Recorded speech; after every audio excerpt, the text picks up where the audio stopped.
Tonight, a flooding emergency. New images of deadly flooding in the Midwest. The Rapidan Dam in Minnesota in danger of breaking. Families ready to evacuate. Major flooding expected as several states deal with the disaster and the brutal heat wave at the same time. We're in the disaster zone and track where the deadly weather goes next. Plus, just 2 days until the high-stakes presidential debate, and we've now entered the expectations game as supporters of Joe Biden and Donald Trump himself blanket their airwaves, lowering the bar ahead of Thursday night. What can each candidate do to win over an increasingly small number of undecided voters who could decide this election? We'll speak to a major political strategist to find out. And I just told my best friend yesterday. Told some other, close friends yesterday. It's like coming out all over again. And it was a lot like coming out over again. I found myself apologizing a lot. For? Keeping secrets. 1.2 million Americans are living with HIV, and thanks to modern medicine, preventing and treating the disease is now possible, but the stigma of openly discussing it remains. In tonight's Prime Focus, ABC News contributor Granderson sits down to discuss the challenges of concealing his HIV diagnosis for years.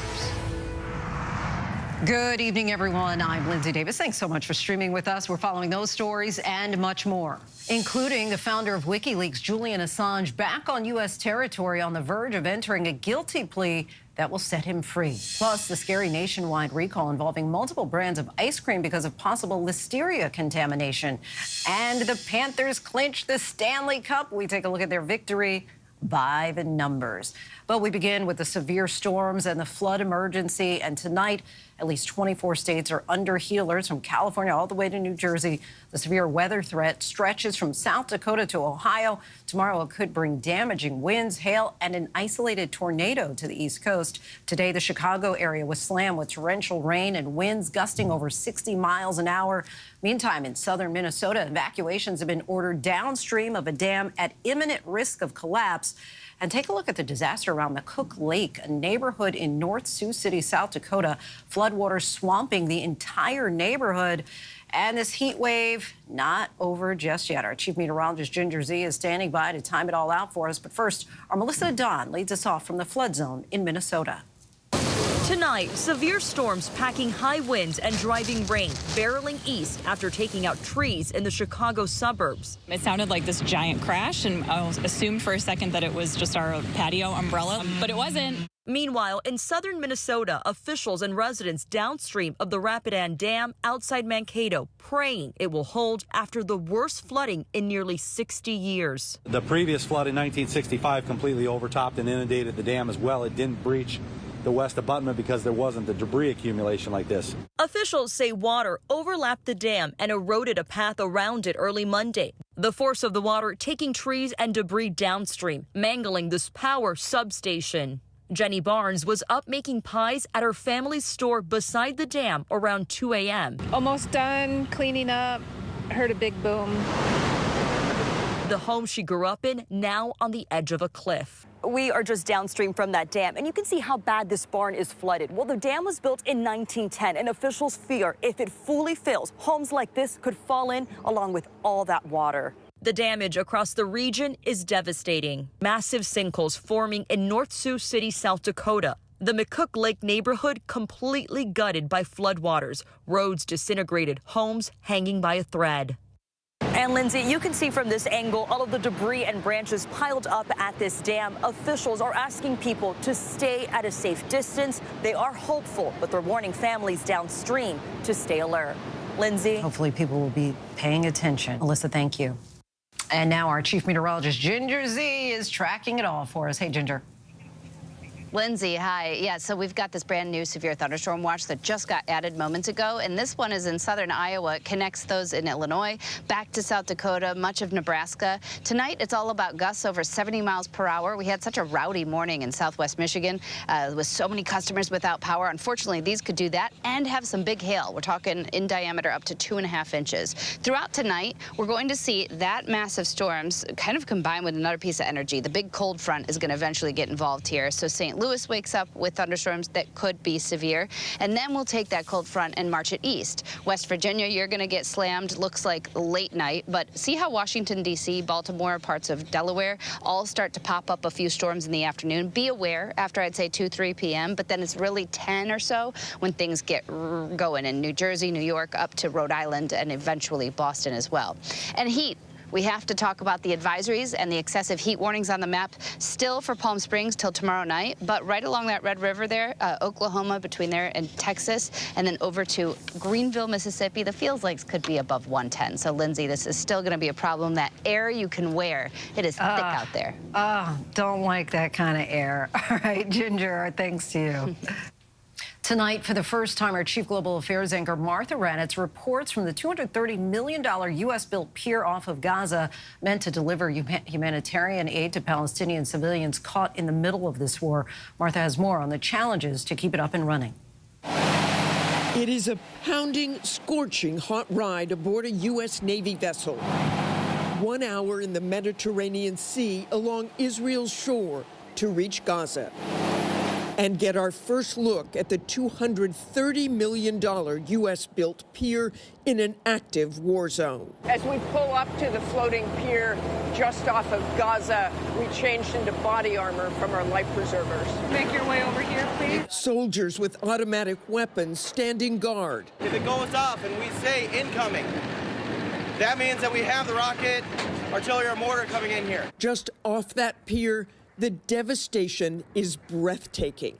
Miles of bombed-out, flattened neighborhoods as far as the eye can see, smoke billowing out even as we watch. Seeing the destruction of Gaza behind me makes you realize how important humanitarian missions are to get food into Gaza, but it is also obvious how difficult it is on this floating pier. You feel it go up and down, and you can hear the clanging as well. Truckloads of aid rolling off that boat, carefully driven down that pier into Gaza. While there are no boots on the ground on this mission on the shores of Gaza, they do get within 50 feet. But this massive undertaking with up to 1,000 U.S. service members involved in building, protecting, and manning the pier has suffered multiple setbacks, only delivering aid 17 out of the 39 days it became operational. You know that your critics, when they read how many times this is broken down or you had to stop, say this is really not doing that much good, it's just cover. There's that. I understand there are critics of that, but the sea is a violent mistress. She is demanding, and each time that we have taken damage, we've come back stronger. Still trying to get that aid in there all these months later. Martha Raddatz joins us now from Tel Aviv. And Martha, with the operation as it is right now, how long will the U.S. keep it up and running? Well, Lindsay, the pier's authorized for use through the end of July, but that could be extended because even though Benjamin Netanyahu has signaled that the most intense part of this war is winding down, that does not mean that Palestinians won't need massive amounts of aid for a very long time. Lindsay? Martha Raddatz reporting from Tel Aviv for us. Thanks so much, Martha. Now to the race for the White House. The high-stakes earliest ever presidential debate is now just 48 hours away. President Biden participating in mock 90-minute debates at Camp David focused on substance, Donald Trump and what he's saying about Biden's ability on that debate stage, and about the rules involving their mics and no audience. Here's our Rachel Scott. Tonight at Camp David, President Biden's debate prep entering a new phase with formal 90-minute mock debates. Bob Bauer, the president's personal lawyer, standing in for Donald Trump. The intense sessions a stark contrast to Trump, who has been holding campaign events, policy meetings with advisors, and doing media interviews. And people say, how are you preparing? I'm preparing by taking questions from you and others, if you think about it. But Trump has also been reflecting on past performances on the debate stage against Biden, especially that first one. I'm not going to answer the question because you answer that because question? the question is radical left. Will you shut up, man? Listen, Trump now telling the Washington Examiner he was very aggressive in that debate, but suggesting he learned a lesson, saying the second time around was different, and I got great marks. And Thursday, of course, there will be another difference. The candidates will only have their mics turned on when it's their turn to speak. There also won't be a studio audience. And Trump's not happy about that. telling the Examiner, "To me, the audience is easier because it's telling you what is going on indirectly, with applause or not applause. This room is a sterile, dead room." But some of Trump's aides tell me they hope the absence of a studio audience will actually help their candidate stay on message. Rachel Scott joins us now. And Rachel, we just heard Donald Trump's aides are hoping that lack of an audience might keep him on message. We know the candidates' mics will only be on when it's their turn to speak. What are you learning about internal debate in Trump's team about likely topics to come up? Yeah, well, Lindsay, I'm told that Trump's advisors are having active discussions with him on how he should respond to questions on a range of topics, including on January 6th. The former president has promised to pardon the rioters who stormed the Capitol that day. He has called them hostages. His advisors, though, are hoping that he addresses this more broadly, saying he only plans to do so on a case-by-case basis, Lindsay. All right, Rachel Scott for us. Our thanks to you, Rachel. Debate prep means knowing what questions might come your way, knowing your policy positions inside and out, and perhaps most important of all, knowing your opponent. Hillary Clinton is the only person who has debated both President Biden when they ran against each other in the 2008 Democratic presidential primary and former President Donald Trump. Clinton described this moment during their second debate and how she was unnerved by Trump standing so close to her, later writing that she wished she had told him to back up. Clinton describes what she thinks it takes to successfully debate Donald Trump in a guest essay for the New York Times today, and explains the importance of having a trusted, longtime advisor stand in for Donald Trump, someone who could provoke, rattle, and enrage like the former president is known to do. And that someone joins us now, and he is Philippe Reines, Democratic strategist and a former advisor to Hillary Clinton. Philippe, thank you so much for joining us. Of course, you stood in for Donald Trump during your mock debates with Mrs. Clinton. Do you expect on Thursday we'll see the same Trump that we saw back in 2016? I think we'll see a blend of 2016 and 2020, which were really two very different looks. It's not that I subscribe to the idea that there are different Donald Trumps. There's really only one. But he doesn't have a strategy. He has more of a list where he has things on his mind, and I'm sure he's going to complain that he's being muted during the debate, even though he agreed to that. And then there's a policy debate between, two administrations that were back-to-back against each other. And we haven't had that in 134 years. Two different presidents trying to get, swap jobs. And the reason I'm saying all that is because those second two buckets didn't exist in 2016. This is the earliest presidential debate ever. How important will it be? This is an opportunity for both of these men. And when you're in a race that is so tight, and when you're coming off the last two elections that are basically being decided by less than 40,000 people in less than 3 states, you have to take every opportunity you can get. And tomorrow, the debate will be the most watched moment of this campaign. They have not been in the same place at the same time for, by my count, 1,343 days. There's a lot of emotion showing up on this stage in Atlanta, and it's going to play a big part. We know a small part of the electorate could decide this race. Independents and the so-called double haters who don't like either candidate might stay home or vote third party. What could Biden or Trump say on Thursday to actually win over voters? All of us think about the debates as some distinct moment separate and apart from the campaign. And the reason I'm saying that is because we're only a couple of weeks removed from Donald Trump being found guilty of 34 felonies. And I'm not just saying that as an excuse to rub it in.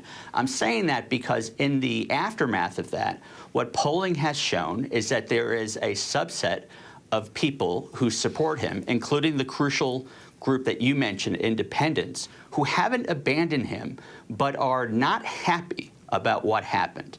And they are less sure about what they are going to do. They haven't automatically shifted to Joe Biden, but they are, in some cases, a jump ball. Fast forward to the debate. That's the opportunity for Joe Biden to talk to this set of people that are unsure about whether they want to continue to support Donald Trump in light of his convictions. That is a tremendous moment for the president. There are opportunities for Donald Trump as well. I think after this debate, there's going to be a change in dynamic because the double haters, the so-called double haters, are remembering a kind of blurry notion of what it was like for Donald Trump, under Donald Trump for 4 years. And I think they remember the noise. They just remember it as kind of antics. They don't remember the real acute problems. Joe Biden, during the 2 debates in 2020, played a role in exposing a Donald Trump that no longer had any semblance of a message. He was simply an angry guy with grievances. And the American people decided he's not who they wanted to go 4 years in. If that same Donald Trump shows up in Atlanta, then I think he's going to turn a lot of people off.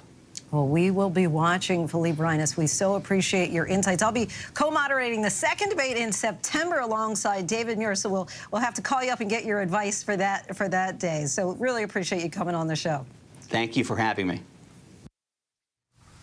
Tonight, special counsel Jack Smith has revealed never-before-seen photos showing classified documents and how they were allegedly stored at Mar-a-Lago. Victor Kendo reports from Florida. Tonight, special counsel Jack Smith firing back against Donald Trump's claims FBI agents tampered with boxes allegedly containing classified material discovered when they searched his Mar-a-Lago estate. In a new court filing, prosecutors with their most detailed description yet of how Trump allegedly personally chose to keep documents containing some of the nation's most highly guarded secrets among a cluttered collection of keepsakes, including newspapers, thank you notes, Christmas ornaments, magazines, clothing, and photographs of himself and others. Trump's lawyers claim prosecutors have not preserved the boxes in the exact manner in which they were found, insisting they were manipulated. Prosecutors say that's just not true, saying the haphazard manner in which the boxes were packed and stored by Trump made it inevitable that the contents inside would shift. They blasted Trump's claims as the latest unfounded accusations against law enforcement professionals doing their jobs. The case now delayed indefinitely as Judge Eileen Cannon holds multiple hearings on a wide array of motions. She has yet to rule on many of them, causing unusual months-long delays. And Lindsay, there's news tonight in an unrelated case, the Manhattan hush money trial. The judge now partially lifting the gag order, which allows Trump to comment on witnesses, including his former fixer Michael Cohen, and broadly the jury, which found him guilty on all 34 criminal counts. Lindsay? Victor, thank you. Late today, WikiLeaks founder Julian Assange landed back on U.S. territory to plead guilty and will then go free. Assange has fought extradition for years. It's quite a development for the man behind one of the largest leaks of classified documents in U.S. history. Terry Moran has covered the case for years and has the story tonight. Tonight, Julian Assange, the founder of WikiLeaks and fugitive from justice, is back on U.S. territory, landing in Saipan in the Northern Mariana Islands to appear at the remote federal courthouse there and enter a guilty plea that will set him free. Assange boarding a private jet in London, relaxing on board during the long flight after spending 5 years in a high-security UK prison, held there by authorities while U.S. prosecutors sought his extradition. He agreed to plead guilty to one felony count of conspiracy to unlawfully obtain and disseminate classified information, and in exchange, he won't serve any more time.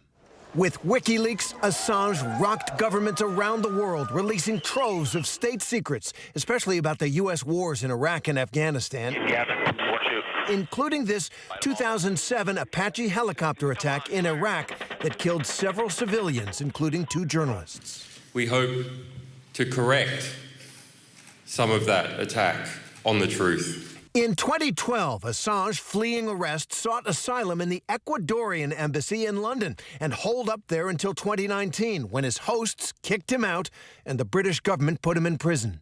And tonight, after years of being celebrated as a hero and condemned as a thief trafficking in stolen documents, he'll be a free man. I'll really believe it when I have him in front of me and I can take him and hug him, and then it will be real. Lots of excitement from Assange's family. Terry Moran joins us now. Terry, what comes next for Assange? Well, he's heading back home, Lindsay. His family says that his health has deteriorated while he was in prison, and so after this plea deal, he will head back home to Australia, where his wife and 2 sons, who were born during those years he was in the Ecuadorian embassy, are waiting for him. Lindsay? It'll be quite a reunion there. Terry Moran, our thanks to you. In the wake of the Texas abortion ban almost 2 years ago, a new study shows the state's infant mortality rate rose more than 12% between 2021 to 2022. The Johns Hopkins study also showed more infants died of birth defects. The research found higher infant mortality rates in states with abortion restrictions. Researchers looked at how many infants died before their first birthday after Texas adopted its abortion ban in September of 2021. They compared infant deaths in Texas to those in 28 states, some also with restrictions. They calculated that there were 216 more deaths in Texas than expected between March and December 2022. The Boston Now, the jury is deliberating in a murder case that's made national headlines. Prosecutors say Karen Reed hit her police officer boyfriend with her SUV, but the defense says that never happened and it's a police cover-up. ABC's Ariel Reshef has more. Tonight, the fate of Karen Reed now in the hands of a Boston area jury in the case that divided a community and gripped headlines across the country. Reed charged with second-degree murder and manslaughter in the death of her boyfriend, Boston police officer John O'Keefe. During the drama-filled 2-month trial, prosecutors alleging the two had a fraught relationship, and Reed intentionally hit O'Keefe with her SUV in the winter of 2022, leaving him to freeze and die in the snow. I hit him, I hit him, I hit him, I hit him. Those are the words of the defendant. 4 times. You heard testimony from 4 different witnesses who overheard and observed those statements. But Reed's legal team arguing O'Keefe's injuries were not consistent with being hit by a car. They say on the night of O'Keefe's death, Reed dropped him off at another officer's home where he was beaten before his body was planted on the lawn, claiming she was framed by the police trying to cover it all up. Is the injury to the head that you saw consistent with having been struck by a vehicle at 24 miles per hour? It is not, no, sir. Many people interested in this case. Ariel Reshef joins us now. Ariel, what is O'Keefe's family saying? Well, Lindsay, they have said that this has just been agonizing, and they're remembering O'Keefe as a beloved son, a beloved uncle, and we know now that if Reed is convicted on the most severe charges, she could face life in prison. Lindsay? All right, Ariel Reshef, our thanks to you. A gunman allegedly killed 5 people and critically injured another in North Las Vegas last night. North Las Vegas police launched a manhunt for the suspect, 57-year-old Eric Adams, before announcing that Adams died by suicide today. Yesterday, authorities responded to an apartment after 10 p.m. and found 2 women fatally shot. A third shooting victim, a 13-year-old girl, was also found and is in critical condition at a second nearby apartment. Officers say 2 other women and 1 man were also declared dead. Well, certainly not the news you want to hear in the middle of a heat wave. There is a nationwide recall involving multiple brands of ice cream because of possible listeria contamination. Ice cream producer Total Cool is recalling 13 of its brands, including Friendly's, Hershey's, and Chipwich. The company says there have been no reports of illnesses. Customers should either return the products to where they were purchased or throw them away.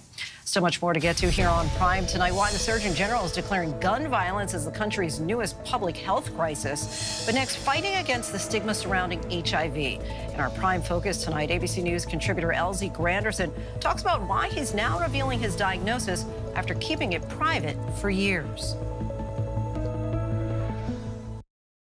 You're watching America's #1 streaming news. Keep streaming with ABC News Live. I experienced a lot of rejection, a lot of heartache. I'm a tough woman, but it's not easy. I have my days where you gotta do whatever you can to crawl out of those dark holes. You're gonna feel lonely.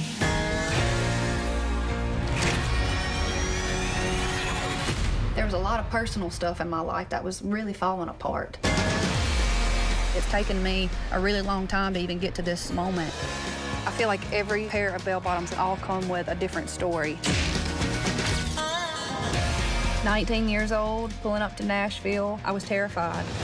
Not everybody makes it. I was a fish out of water. At times, I was too country for country. You were living in a trailer for a while. I remember sitting out in this camper trailer, crying my eyes out, thinking, is it ever gonna happen? But Mom and Daddy didn't raise no quitter. I have had the hardest 2 months of my life. My daddy has not been doing well. We've been through a lot these past few years, and It kind of makes me emotional. Y'all gonna see me cry again. I was scrolling on TikTok. I noticed a few videos of my butt that had gone viral. At first, I was laughing. I'm like, these people ain't right. No matter what size you are beautiful. Being a woman in country music can be tough. And the CMA Award for Album of the Year For Female Vocalist of the Year Entertainer of the Year goes to Lainey Wilson. That was a mic drop. The Entertainer of the Year, baby. Lainey's album, Bell Bottom Country, changed the game. There ain't nothing better than this. Hold my beer, watch this. What she is doing right now is changing country music.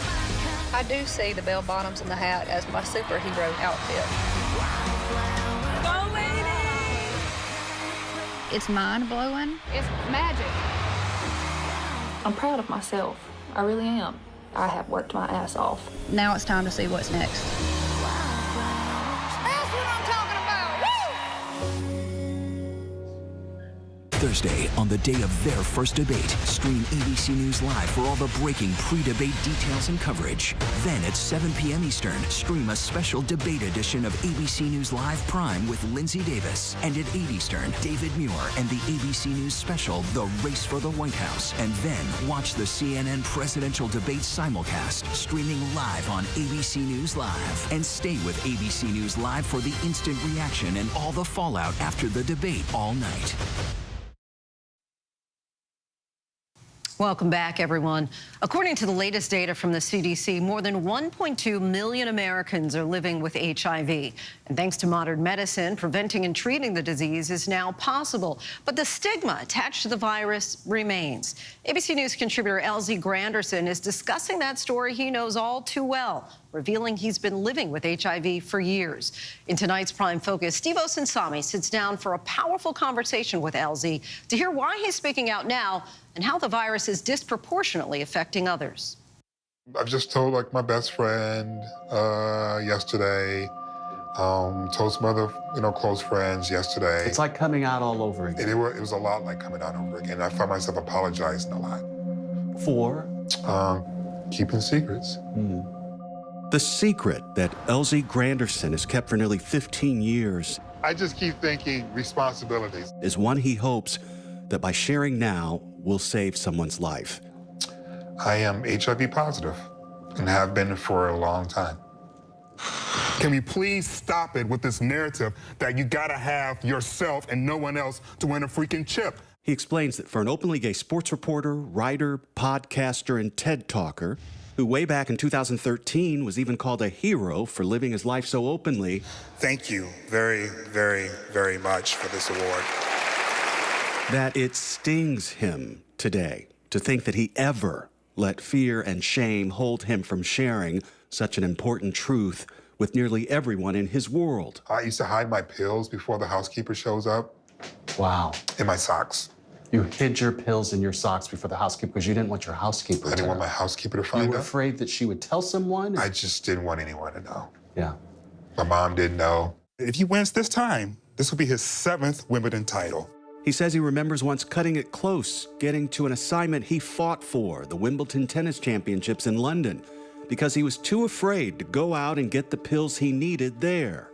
Heaven forbid I have to tell my producer why I need to go to the drugstore now. You know what I mean? Like, I didn't want any situation in which anyone would be asking me any questions like, why do you need to go to the drugstore right now? There were people dying of AIDS jokes in my environment, in my atmosphere. That you were hearing. So I definitely didn't feel like I was in a place where I felt strong enough that I could do all of that plus that. So I kept it to myself. Plus the guilt, trying to figure out who was it, why did you do it? Like all these thoughts in my head. Were you worried you were gonna have to share that with people or people were gonna ask or you would need those answers? I was worried I was gonna shine a bad light on my community. He describes some of the shame, fear, and secrecy that help explain why even in today's world of better knowledge and better drugs, HIV is still killing nearly 5,000 Americans each year. There's a daily pill called PrEP that prevents the disease, and still more than 36,000 people were diagnosed with HIV in 2019. More than 2/3 of them were black or brown, and every year nearly 19,000 of those diagnosed are in the South. It's killing all of us, but it's really killing black people. And it's killing black people because we're afraid to talk about it. We whisper about it. He points to figures from people in the fight against HIV at the CDC, showing that among black Americans in particular, only about 13% of people who could benefit from PrEP are actually taking it.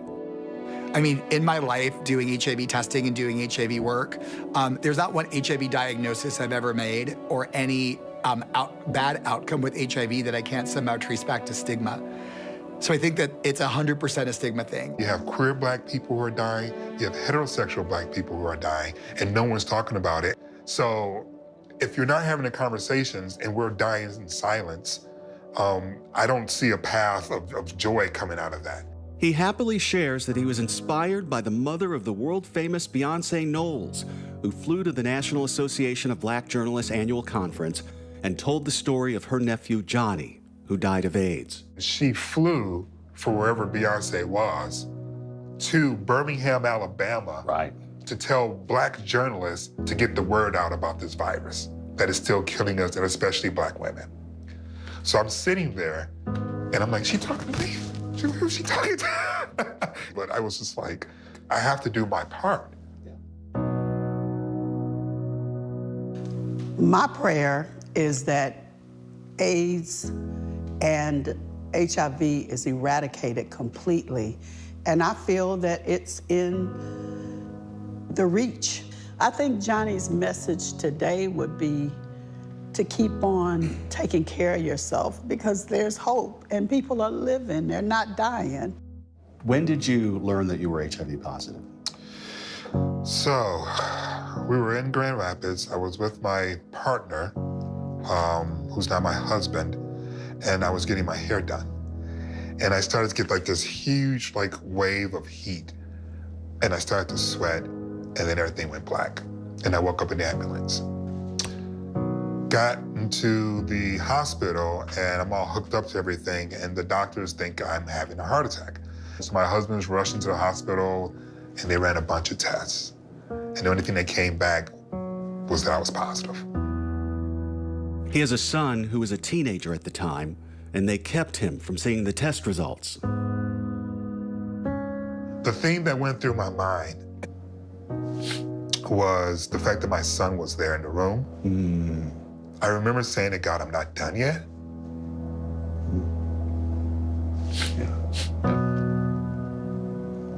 And you weren't by any means. That was, it was like, it was just about him. I had to take care of him. Yeah, I hear you. So that's the only thing I was thinking about. Outside of a hip, he's worn down playing basketball. That's the thing I've always wondered. LZ Granderson is in great health. His son is now a successful and grown man, but only learned about his father's health condition a few weeks before this interview. It went really well. Okay. The first thing he said was, wow. And then he says, I'm proud of you, Pops. So I'm very grateful that God kept me.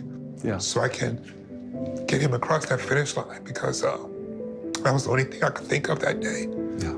He says if just one person hears him now and goes to get the medicine they need to prevent this disease or to fight it, or if another person starts thinking of people with HIV as having a medical condition and not a moral one, then revealing his truth will have been more than worth it.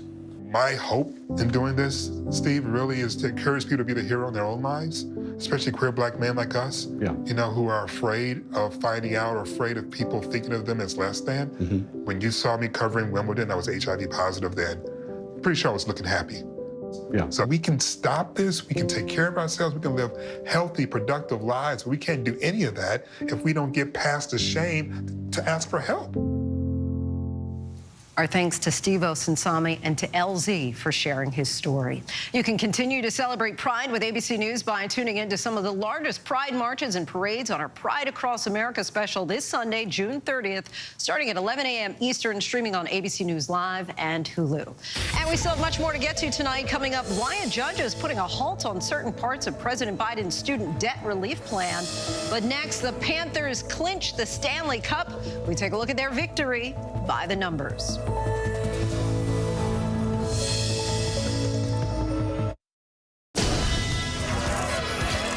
If you were coming of age in the 1980s, the Brat Pack was near the center of your cultural awareness.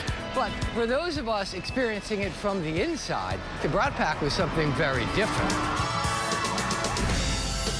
On June 10th, 1985, New York Magazine published Hollywood's Brat Pack. I just remember seeing that cover and thinking, oh.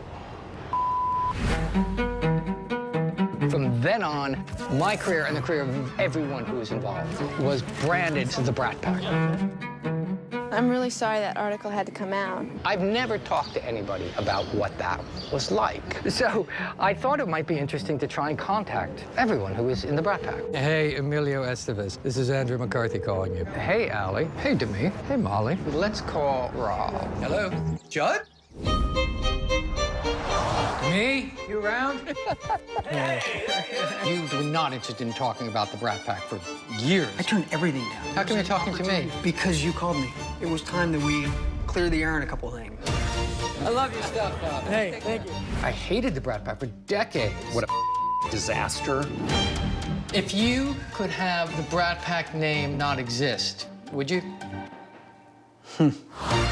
It really irritated me. They said, what's more important to you, the movie or your life? And I said, the movie, Andrew.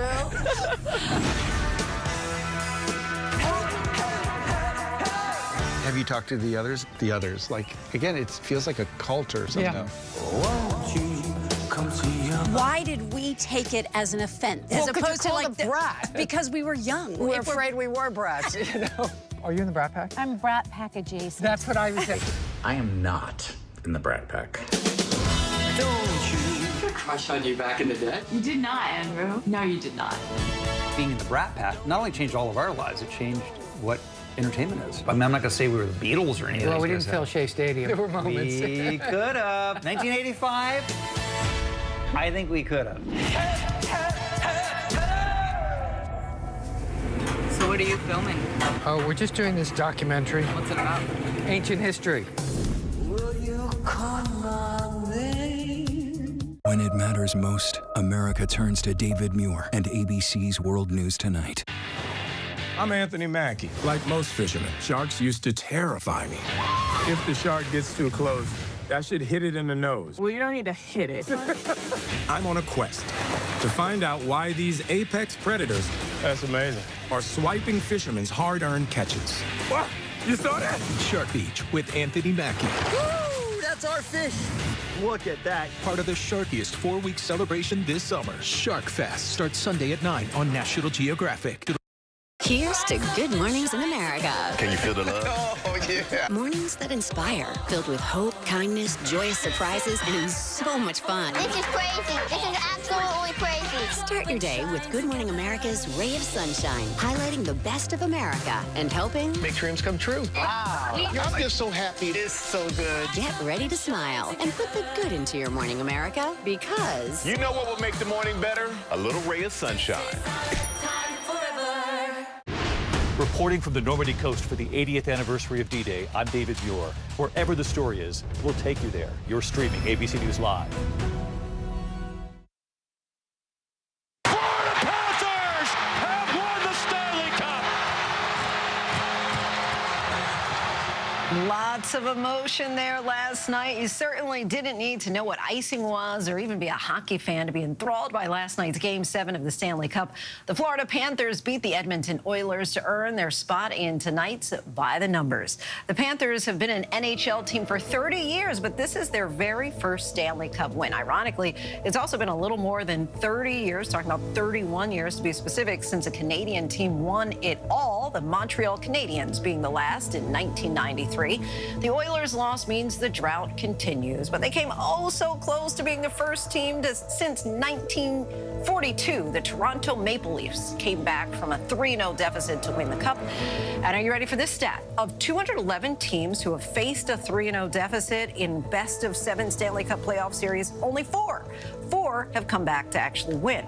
This year's final was popular with viewers at home. The games aired on ABC, and ratings were up more than 27% from last year. And one final fascinating note, you see this picture right there? That's Matthew Tkachuk and Jason Tatum 11 years ago when they were schoolmates in St. Louis. This week, 11 years later, they are both champions. Tkachuk with the Florida Panthers and Tatum helping his Boston Celtics win the NBA Finals. And we still have much more ahead here on Prime. How far can you swim without stopping? The long journey taken by an ultra-marathon swimmer. And why a small police department in New Jersey has become a model for a different system of policing. Whenever, wherever news breaks, it's so important to always remember that lives are changed. Here in London, in Buffalo, Uvalde, Texas, Edinburgh, Scotland, from Poland once again tonight. Thank you so much for streaming with us. Ukrainian refugees here in Warsaw. Do you think you'll ever be able to go back home? We're heading to a small community outside of Mexico City. Splintered houses and splintered lives. The magnitude of the devastation. You're streaming ABC News Live. Reporting from Rolling Fork, Mississippi, Santa Fe, New Mexico, Raleigh, North Carolina, the U.S. Capitol, Mayfield, Kentucky, Minneapolis, Mexico, Tongass National Forest, Alaska. Getting you behind the stories as they happen, giving you a front row seat to our world as it plays out in real time, live. ABC News Live Prime. We'll take you there. Stream ABC News Live weeknights, America's most honored streaming news program, only on ABC News Live. Streaming free right now wherever you stream your news. All right, let the dogs out, please. I don't think he's going to give you a hard time. Even if he gives me a hard time, I'm the right guy. You can handle it. I want to make sure that we all learn together. Calm confidence. Calm, confident, calm surrender. Everything that he's taught has become a reality. Yeah. We are so grateful and impressed. I feel like crying. You changed our world. It is a beautiful thing to see. As you rehabilitate the dog, you also rehabilitate you. How do you feel? Gay as hell. I see you. I love it here. Is this real? 100%. I think you still look at me that way. Will you marry me? I want pageantry that takes months and months to plan. My girls have a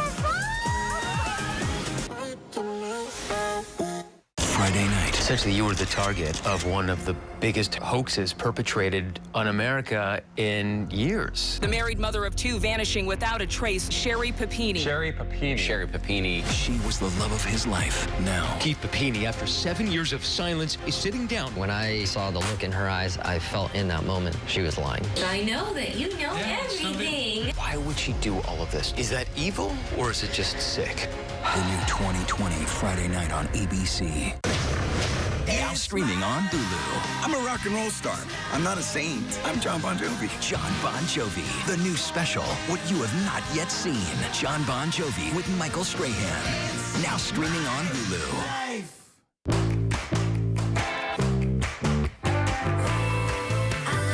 Give it to me.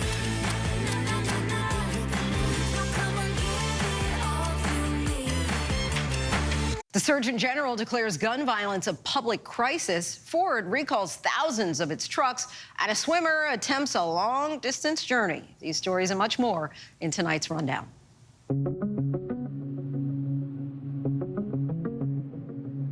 For the first time ever, the U.S. Surgeon General calling the nation's gun violence epidemic a public health crisis. I want people to understand that this is a public health concern of great urgency, and that the impact it's having on our country is far wider than I think most people may realize. Dr. Vivek Murthy noting gun violence is the leading cause of death for children and teens, stating the death rate is at least 5 times higher than any other high-income country, with 6 out of 10 adults worrying their loved one will become a victim.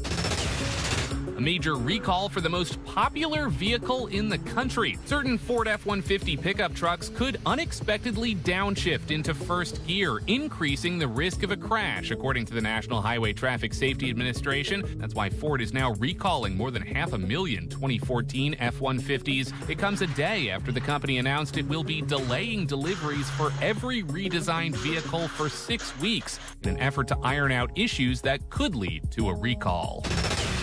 The future of the president's student loan forgiveness plan is now in question, and millions of Americans could be impacted. Federal judges in Kansas and Missouri preventing the government from implementing key parts of the president's student loan repayment plan, which we know has become a central part of the president's re-election campaign. 8 million Americans are enrolled in this program, but this is now all on pause until these cases are fully litigated. These lawsuits were brought by Republican states who argued that the Biden administration lacked the authority to enact this plan. The White House and the Department of Education are vowing to fight this.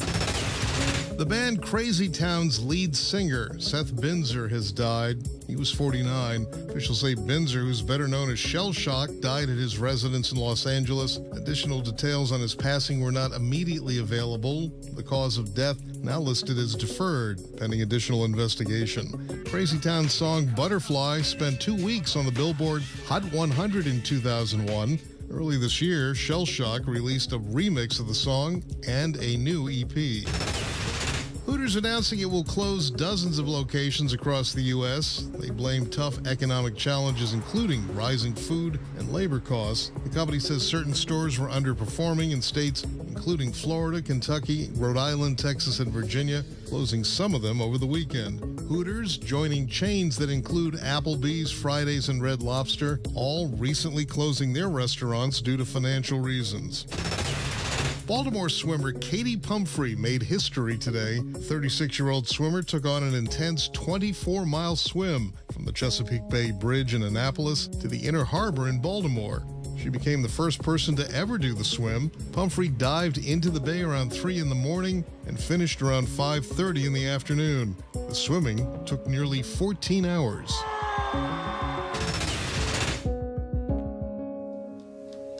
Speaking of swimming, it's a danger we face every summer, drownings at the beach. And many people witnessing it have no idea often how to help, often becoming victims themselves. Ginger Z illustrates what it's really like to pull someone out of the rough surf and how to be safe if you're faced with this difficult decision. This is the first time Dennis and Shannon Kenning have come back to this beach on Lake Michigan since they lost their son, Tom, in those very waters 2 years ago. The middle school teacher, husband, and father tried to rescue a young girl he didn't even know. She was struggling in the water. She survived, and he did not. Tom, I could tell, was contemplating what to do. He handed me his hat and his phone and started walking toward the water's edge. We all underestimate how turbulent, how strong this really is, and it can overcome you so quickly. It's a hidden danger we see every single summer. Parents and brave strangers attempting to rescue people out of the water, often on beaches without lifeguards. While some are successful, far too often, neither the victim nor the rescuer survive. They might have this confidence because they know how to swim. They make that instant decision, jump in. That's unfortunately the moment when they learn that this is going to be a very difficult task to keep this person at the surface. It turns into a double drowning. To illustrate just how difficult it can be to rescue someone from turbulent water, I team up with certified lifeguards at Scoot and Surf at the water park inside the American Dream Mall. Here, choppy waves will help simulate the chaos in the ocean or the Great Lakes. My first challenge? Rescue not a person, but this, a 10-pound rubber diving brick, which lifeguards use to test their strength and endurance. I dive in, I grab the brick, and make it back to shore. These waves are only 2 feet tall, but already it was definitely a challenge. My legs are burning. Next, we raise the bar. This time, it's 12-year-old competitive surfer Huda who's going to simulate a drowning victim, which can be dangerous to the person rescuing because victims often panic and then can drag you under. After a short break, I plunge back in. This time, it feels much more real. As soon as I take on that weight, I immediately struggle to keep my head above water. Fortunately, since this pool is shallow and I'm not fighting a rip current, I don't need to hold him up very long. If any of this looks like it was easy, it was not. And for good measure, we asked 2 volunteer dads to give both scenarios a try. Like me, Ryan successfully rescues both the brick and the drowning victim. But also like me, it was a lot harder than he thought. Even just swimming out there, my heart rate went up. It was very, very tiring. But watch what happens to our other volunteer, Mike. Before he even makes it to the brick, this dad of 3 signals to the lifeguards. He just can't get there. You think you can do it, but the wave's getting you. And you try swimming and it's just, you feel like you're getting tired and tired. My arms were hurting. I mean, even now my heart is like boom, boom, boom. It's a lot more tiring than it looks like it would be. And experts warned us if this were the ocean or the Great Lakes, it would be infinitely more challenging, especially because of rip currents. In the pool, you have a controlled environment. In the ocean, you are in a relatively safe or seemingly relatively safe position one moment, and the next you're swept off your feet and you're 50 to 100 yards out to sea and you really don't know what hit you. Mike says despite his struggle, if it were his own kids, he'd still try to rescue them, which would put his own life at risk. But there is a safer way. Bring a flotation device, which could be as simple as a boogie board. Here's how you could use it. Far enough away from him so then when you hand him, he's not right on top of you. Safe distance. You say, relax, I'm here to save you. I try my rescue again. The difference? Staggering. Having the boogie board was everything. It made it so much easier. I was calmer. It felt like I had distance between me and the person. That distance gave me confidence. Mike also gives it another go. This time, he makes it out to the brick and all the way back to shore. It was still tiring, but it was a lot easier. Because of that extreme fatigue, the United States Life-Saving Association warns against us regular folks attempting a rescue. Instead, first alert a lifeguard and call 911. If the victim is in a rip current, try yelling instructions. Tell them to calm down, float on your back, and swim parallel to shore, out of the current and never against it. If you're close enough to them, throw them something that floats, like that boogie board, a pool noodle, maybe a beach ball, or even a cooler. If all that fails, while it's not recommended, experts say if you do attempt a water rescue, do not go in without a flotation device. Yeah, I got it, we're on. It made all the difference in this rescue. And it's a lesson this dad won't soon forget. Such helpful guidance there. Thanks to Ginger for that. New Jersey's Camden County Police Department rolled out a new system of policing about 10 years ago, which included a de-escalation program teaching officers the skills and techniques needed to dial down police encounters without the use of excessive force. ABC News' DeMarco Morgan sat down with the police chief to talk about its impact in the city and beyond. The first interactions I had with police were all negative. I still have trust issues, believe it or not, as a chief of police, because when I'm off duty, I don't look like this, and I get treated differently because of it. Meet Camden County, New Jersey's police chief, Gabriel Rodriguez, the first Latino to lead its department. Is it a challenge to police people that you've known pretty much all your life, or does it give you an advantage? My experiences growing up here in the city have benefited me in my career. I always say if the streets can give out degrees, I would have a doctorate. Chief Rodriguez says he's seen it all. The worst and the best of his city. I grew up in one of the most dangerous neighborhoods in Camden City. I have many friends that I grew up with that have died on the streets of Camden, are currently in prison, or they're raising their families in the same projects where I grew up. So I hope to be that source of inspiration for those younger folks that look like you and I. But it's more than just inspiring people. It's about saving lives, making sure no lives are lost during police encounters. And that starts with community engagement. You have to get to know the people that you're protecting, right? You cannot protect the people you fear. Chief Rodriguez also believes de-escalation is the first step to protecting his officers, especially amid national reports of police dying in the line of duty. We typically see anywhere between 130 and 190 officer deaths a year. And of those, 40 to 60 are usually deaths by gunfire.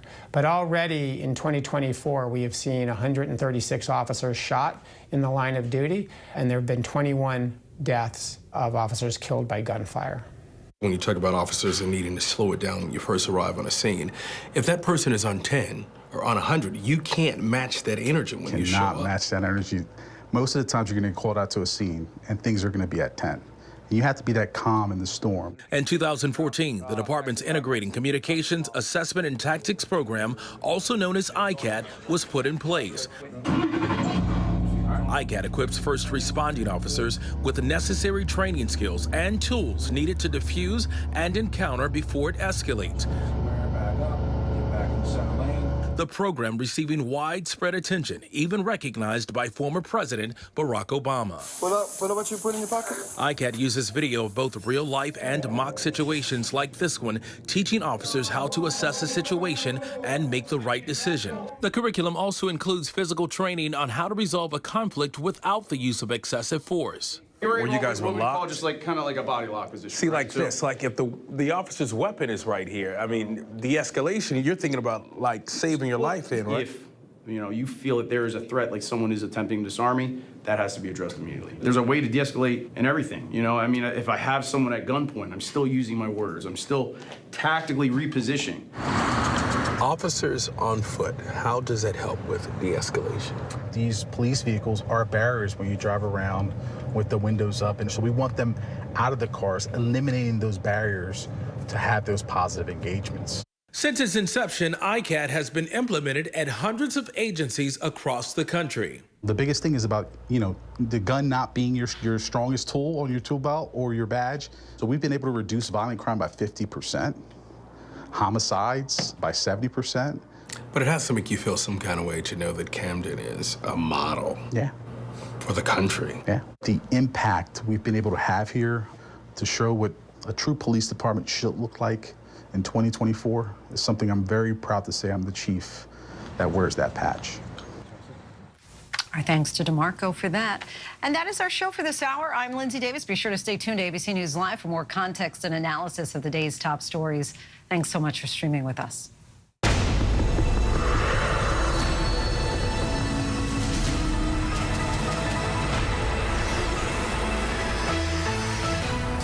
Coming up in the next hour, the new images of deadly flooding in the Midwest as the region braces for even more.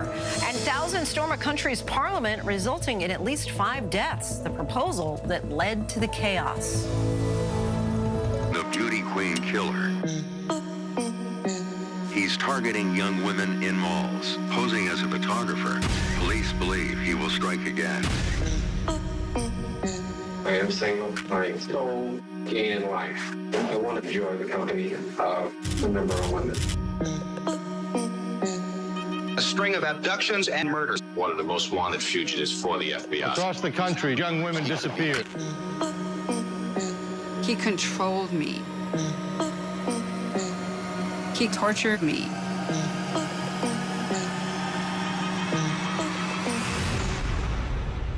How are you feeling? Do you remember what happened?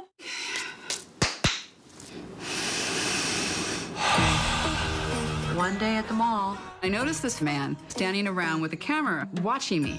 Handsome, charismatic, very persuasive. He approached me. He claimed that he could make me a model. This is the one point that I regret every second of my life. Boom, boom, boom, boom. It just changed like that.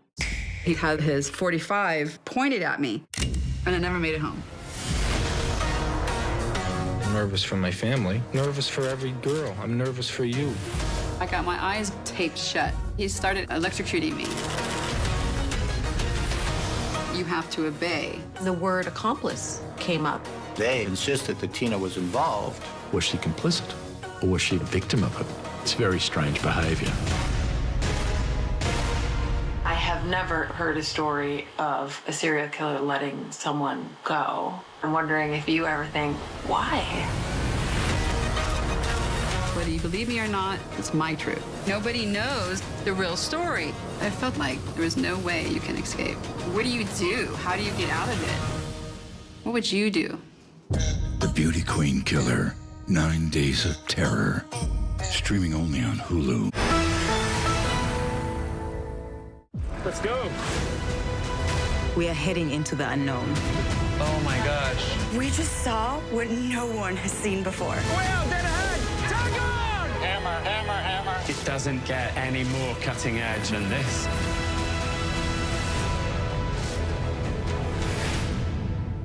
Here at GMA, we have 2 words for you: giant pandas. As 2 pandas get ready to make the trip to the U.S. Pandas, GMA this week. Babe Ruth, Hank Aaron, Shohei Ohtani, legends of the game. But now the list of greats redefined. From ABC News, Reclaim the Forgotten League, a side of the story of baseball you have never heard before like this. The award-winning podcast is back. Listen wherever you get your podcasts or scan the QR codes you see here. Reporting from Monterey Park, California, I'm Robin Roberts. Wherever the story is, we're going to take you there. You're streaming ABC News live.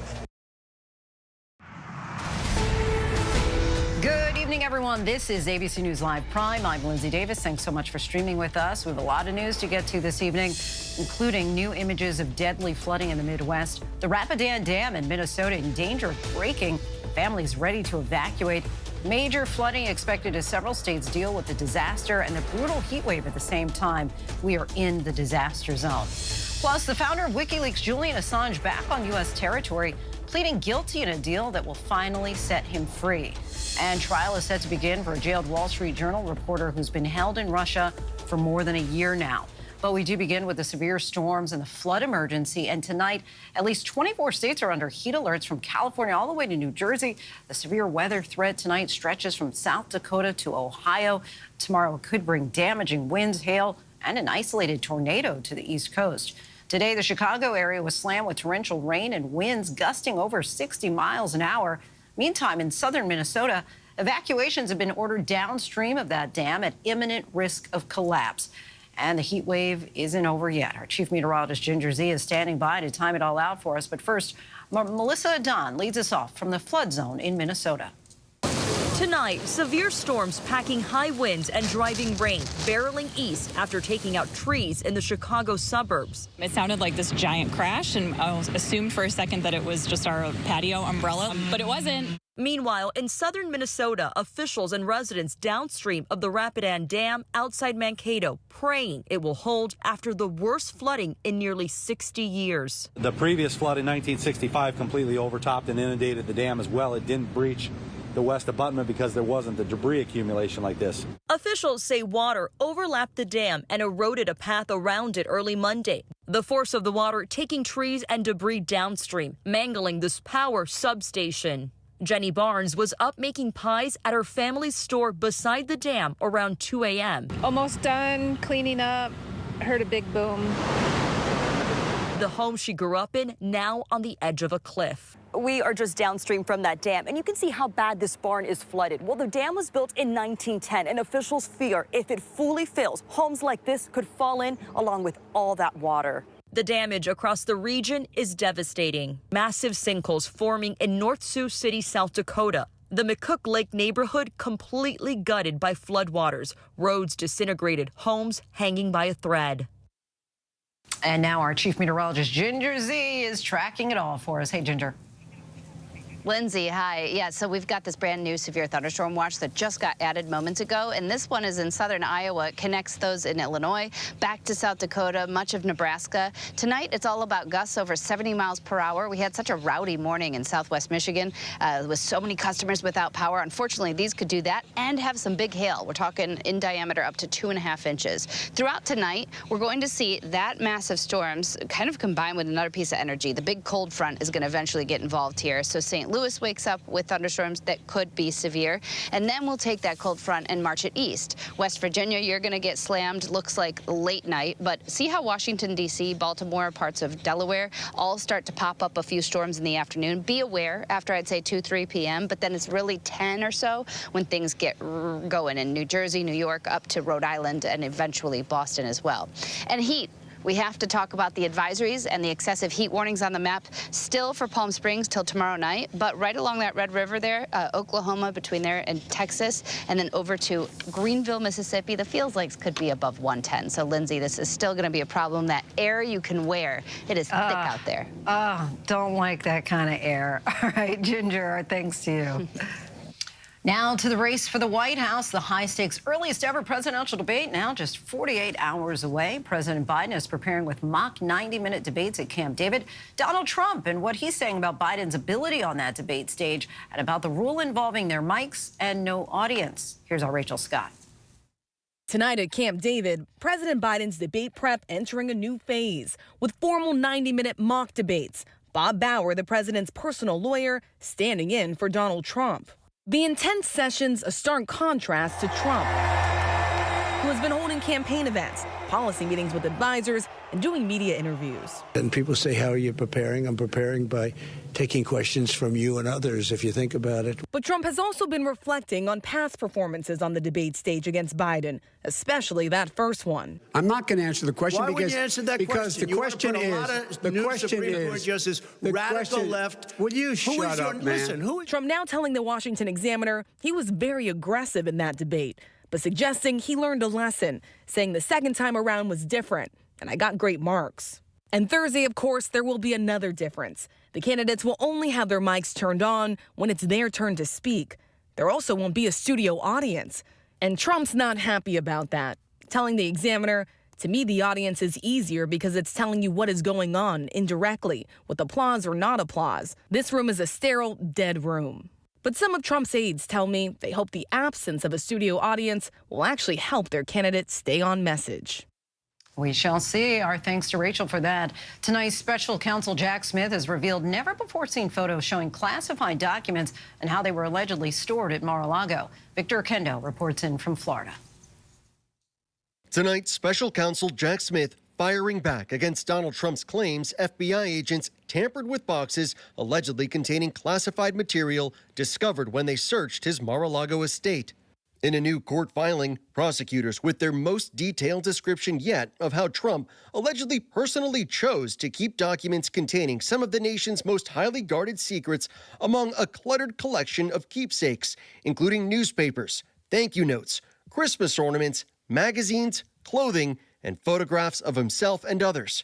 Trump's lawyers claim prosecutors have not preserved the boxes in the exact manner in which they were found, insisting they were manipulated. Prosecutors say that's just not true, saying the haphazard manner in which the boxes were packed and stored by Trump made it inevitable that the contents inside would shift. They blasted Trump's claims as the latest unfounded accusations against law enforcement professionals doing their jobs. The case now delayed indefinitely as Judge Eileen Cannon holds multiple hearings on a wide array of motions. She has yet to rule on many of them, causing unusual months-long delays. Victor Kendo for us tonight. For the first time, our chief global affairs anchor Martha Raddatz reports from the $230 million U.S.-built pier off of Gaza, meant to deliver humanitarian aid to Palestinian civilians caught in the middle of this war. Martha has more on the challenges to keep it up and running.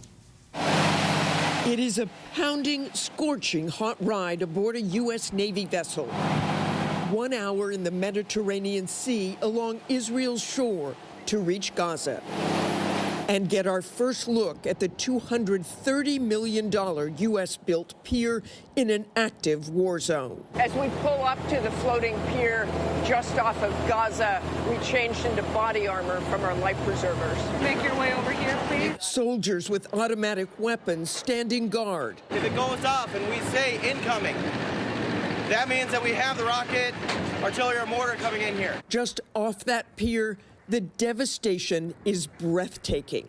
Miles of bombed-out, flattened neighborhoods as far as the eye can see, smoke billowing out even as we watch. Seeing the destruction of Gaza behind me makes you realize how important humanitarian missions are to get food into Gaza, but it is also obvious how difficult it is on this floating pier. You feel it go up and down, and you can hear the clanging as well.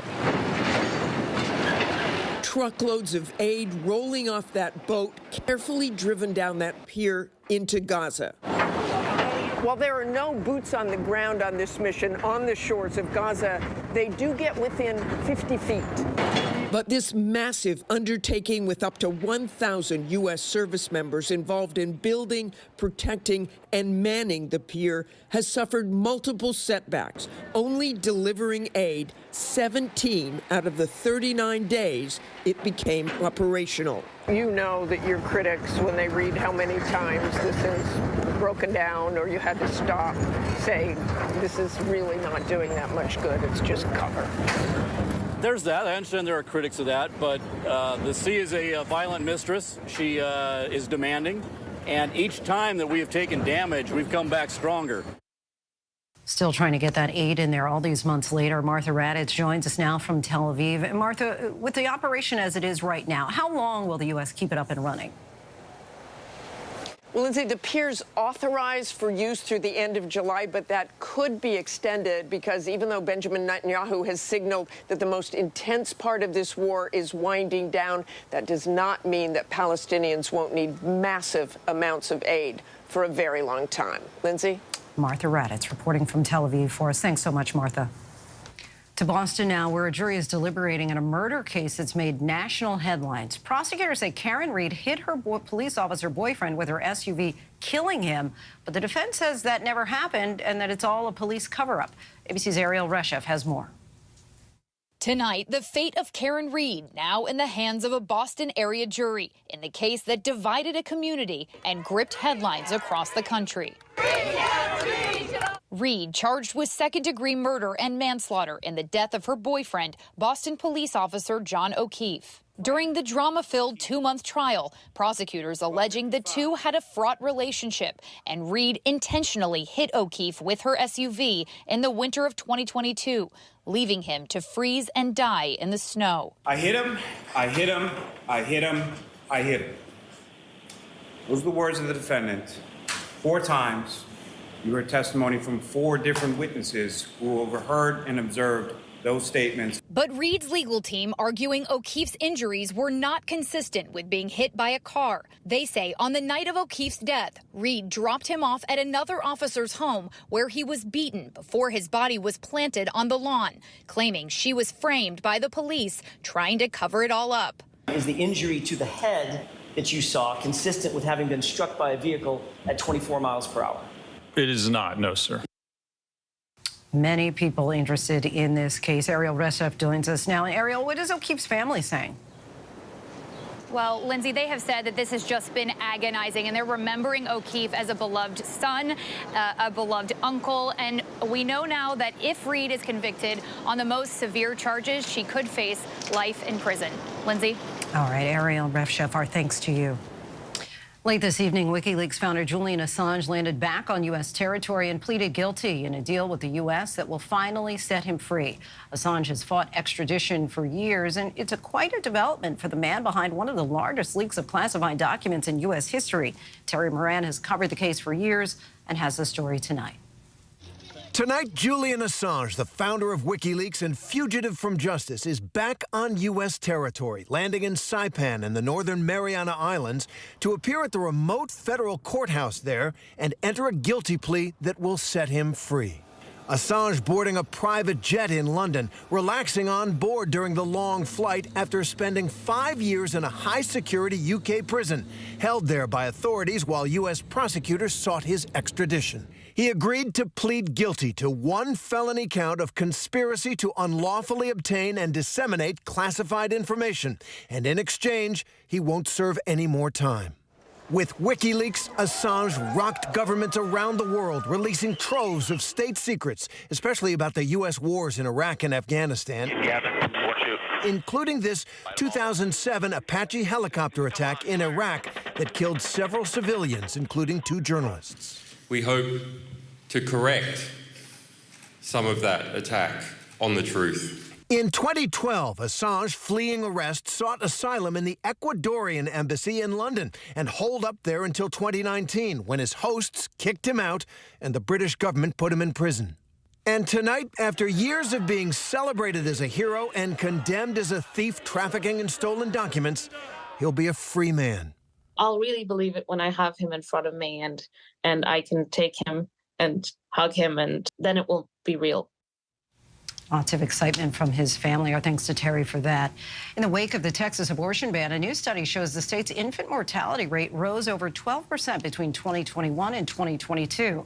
The Johns Hopkins study also showed more infants died of birth defects. The research found higher infant mortality rates in states with abortion restrictions. Researchers looked at how many infants died before their first birthday after Texas adopted its abortion ban in September of 2021.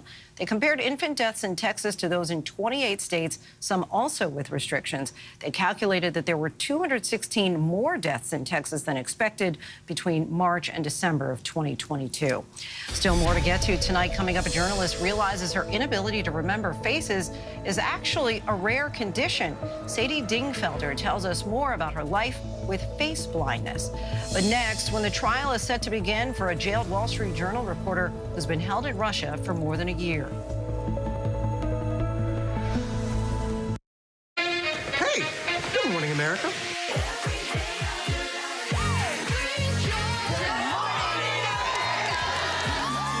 Good morning, America. Good morning, America. Good morning, America. Money. Are you ready? They are ready. Covering the biggest events in the country right now. There's a lot going on here.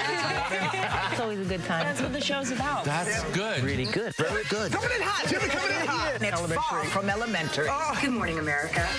I'm not going to try to strut like Michael or anything. I have known George a long, long time. Have you ever gotten him to dance? Look at that face. You don't just see it, you feel it. I'm in. I'm in. I'm in too. I'll be there. I am here and so happy. I'm in. I'm in too. I'm in. That tells you something when Snoop Dogg's in. Michael, George, Lara, Ginger.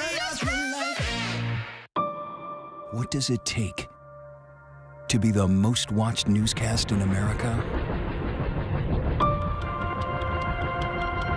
An operation to capture ISIS fighters. Is this our Combat Operations Center? We're approaching the gate now. Militants came in from 4 or 5 different directions. Operational nuclear reactor. So you have a couple loaded and ready to go.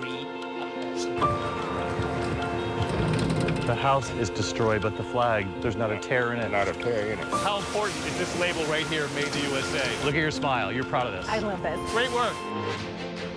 Hi. Where are you? Where are you? Appreciate you. Thank you, David. Good to meet you. Ismail? David. David. Yes, yes. I'm David Muir. I know who you are. You I watch do? you every night. ABC's World News Tonight with David Muir is America's most watched newscast. I'm Janae Norman in Wulong, China, with Bao Li, the giant panda heading to the U.S. Wherever the story is, we'll take you there. You're watching ABC News Live. Welcome back, everyone. We're tracking several headlines around the world. Tonight, at least 5 people are dead after street protests erupted in Nairobi over a new tax proposal. Police fired onto the protesters after thousands stormed into Kenya's parliament, setting part of it on fire, according to human rights groups. Amnesty Kenya says at least 21 people were also injured during the standoff.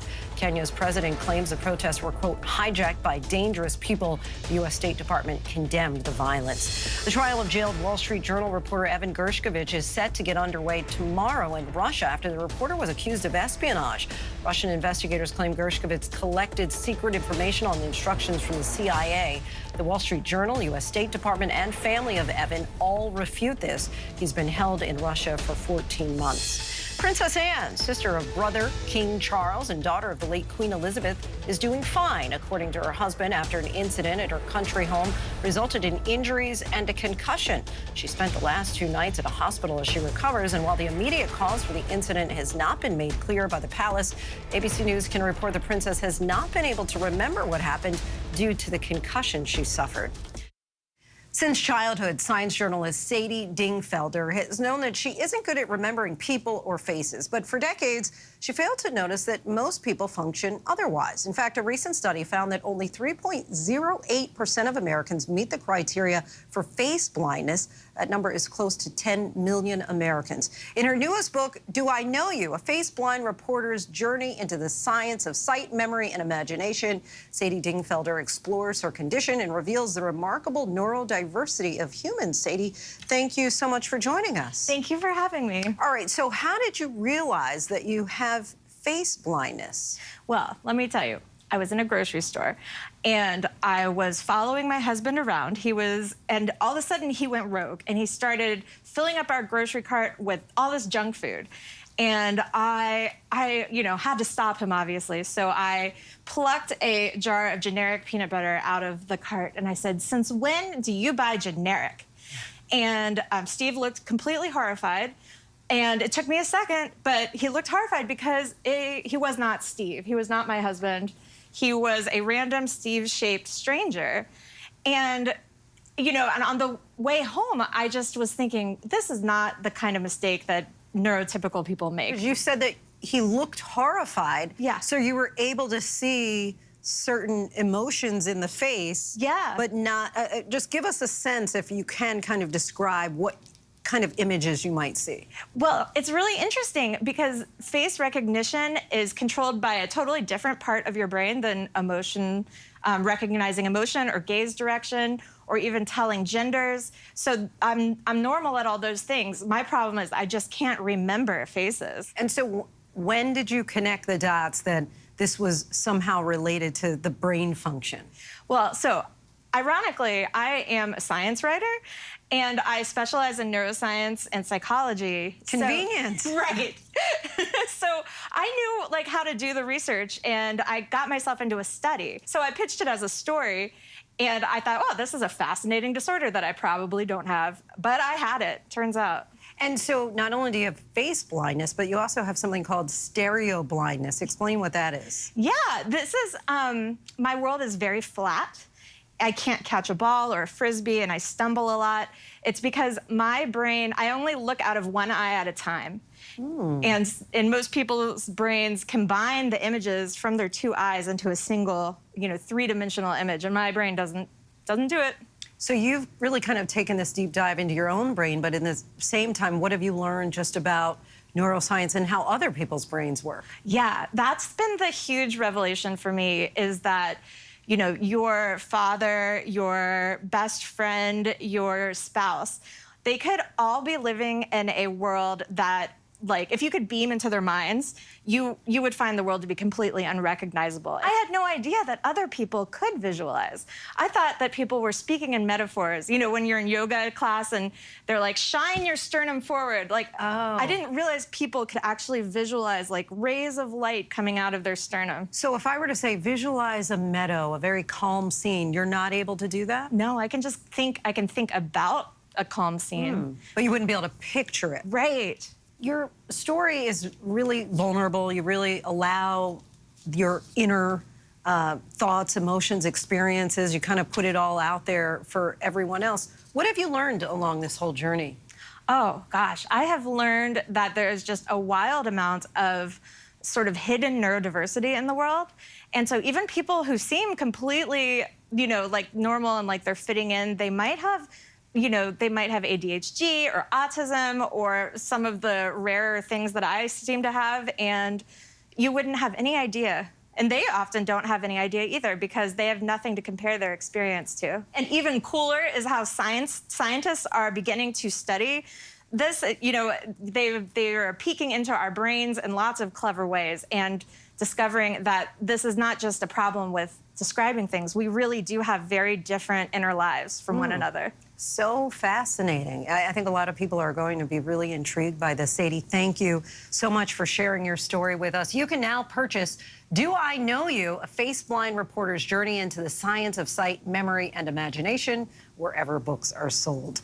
And still to come, how a 19-year-old real estate agent's fast-paced idea may be changing the way people buy properties.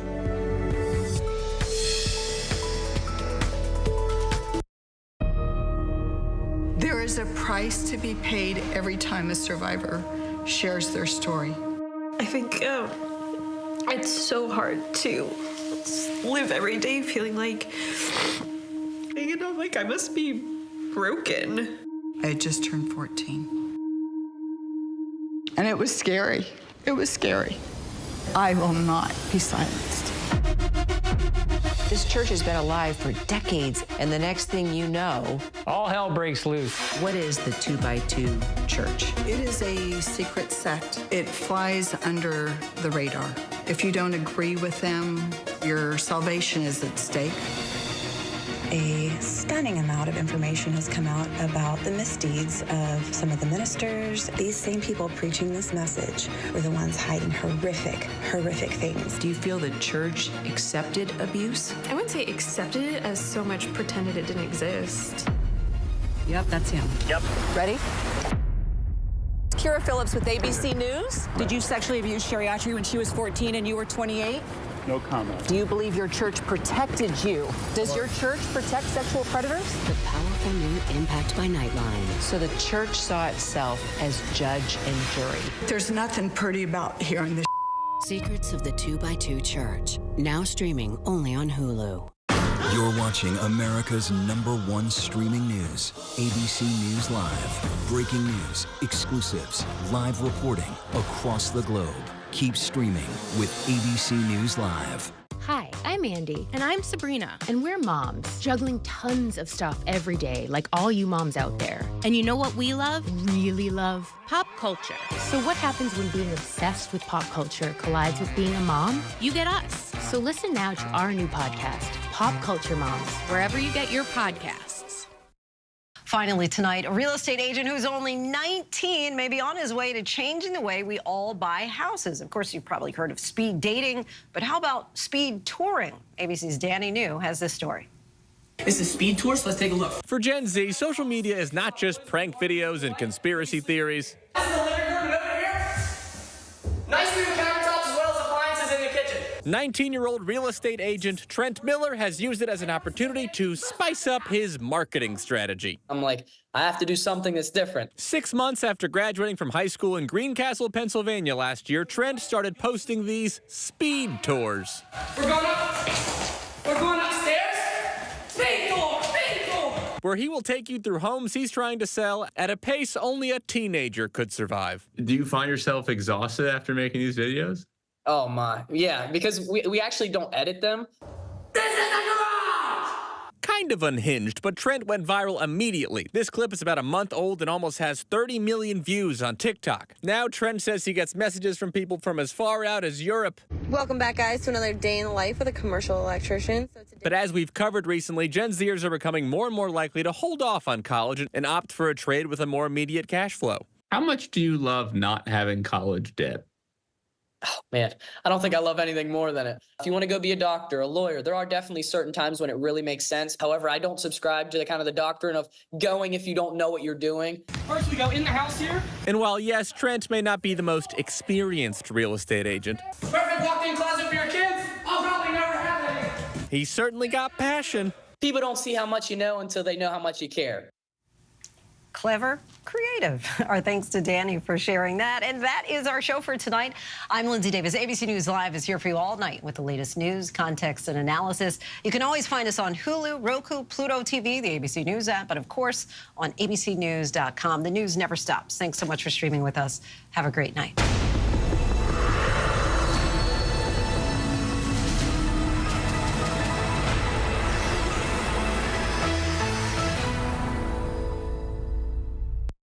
Thursday, on the day of their first debate, stream ABC.